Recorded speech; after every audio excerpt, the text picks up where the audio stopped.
everybody, and welcome to this exciting edition of the NBA Files. I'm Everett Terry with Kwame Fisher-Jones. Always a pleasure. You said Happy exciting. holidays to You said you. exciting in an exciting way. It is exciting. You're excited about this topic. It's Happy exciting holidays to hear to talk you, about man. this. Yeah, man. Listen, I want to Favorite talk. time of year.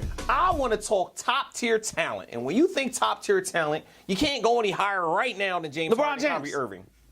Stop it.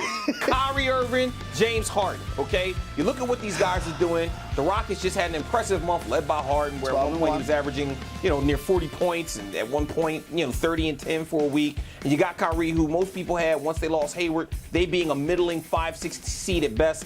One of the best records. I said otherwise. I said otherwise. But now they have one of the best records in the NBA. They're clearly, he's leading the charge in that on all facets, and you're getting above average play from guys like Jaylen Brown and Jason Tatum. But let me ask you this. Building a team tomorrow, you are the general manager of a brand new NBA franchise, and the whole league is open, and you get to pick between James Harden and Kyrie to build your team around for the next 15 years. Who do you take? Well, let's say 10 years. Who do you take? When this question came about, we kicked it around. Mm-hmm. I had a feeling I knew you would go Harden because you wanted Harden to win MVP. I'm a Harden guy, right? As much as Kyrie is playing well, and for the sake of the show, we should always kind of disagree.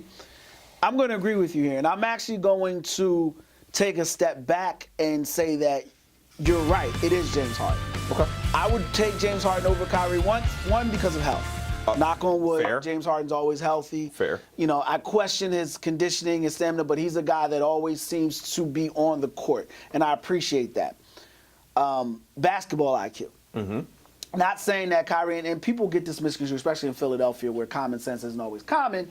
People tend to think that when you don't pick player A or you pick player B over player A, you think it's a shot at player A, and it's not. I'm not saying Kyrie is an intelligent basketball player. I'm just saying James Harden is more intelligent of a basketball player. I think James Harden can play in different systems. I think James Harden's game translates. Like I said, he is, to me, a brother version of Steve Nash, and he fits in that scheme very well, that style of play very well. But I also think people, as funny as it's gonna say, people like James Harden because he's not that alpha male. He's comfortable in his own skin. Okay. He's comfortable with the beard. He's comfortable in who he is, right. And he's a little bit goofy in that regard. So I'm going with James Harden without a battle, and I think we both agree on that. So let me take your question one step further. Are the Rockets a legitimate threat? Can they win the West? Can they win the West? Sure. But I can also win Powerball. Now, will they, like the Powerball question? Probably not. Because there's a team known as the Golden State Warriors who are out there, and, they are the elephant in the room, and in order to win, you'd have to beat them. I don't see it. I just don't see it, even with Chris Paul working his way back to have enough firepower to beat Even if it's not Golden State, though. Like, they just step off the Golden State way, because we don't know if Golden State's going to be there. Can they just win the way? Well, injuries can happen. Anything can happen. All right, you know what I mean? Injuries. That's the only reason Golden State wouldn't be there. Well, I'm not saying it, but I'm just saying we don't know for certain. You know what I mean? Only thing for certain is death and taxes. True. But taking Golden State off the shelf, would they still do that? Can they still win the West? Can they beat the San Antonio in a week? Can they beat Memphis in a week if they ever turn it around? They can beat the San Antonio and a Memphis, number one, because San Antonio is struggling with health. They've got 49.5-year-old Manu Ginobili. They got Kawhi Leonard, who hasn't shot a basketball all year. You don't know what he's going to be back. And Kawhi is an exceptional athlete, but this lingering injury taking this long is a concern, because the fact that he hasn't gotten back and he's not playing, it's got to be something you got to think about if you're the Spurs thinking long term. LaMarcus Aldridge is playing over his head, but we know he's not enough. He's never been enough by himself. So you think that they? Without Golden State, they win the West. That's the only team, because we know OKC isn't a threat to them. OKC can't beat Minnesota consistently.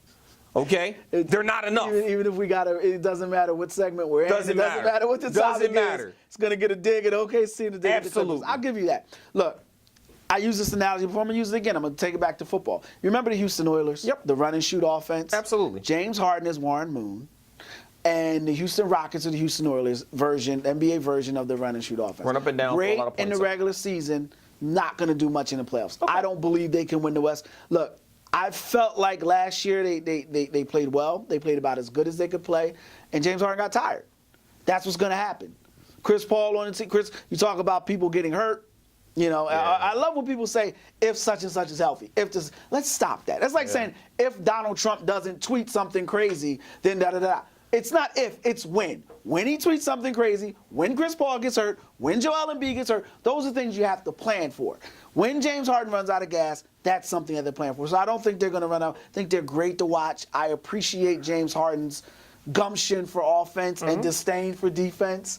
I appreciate Mike D'Antoni's offensive philosophy, but if I'm winning a championship team, and as much as I just said, contradicting myself, but there's complexity in contradiction.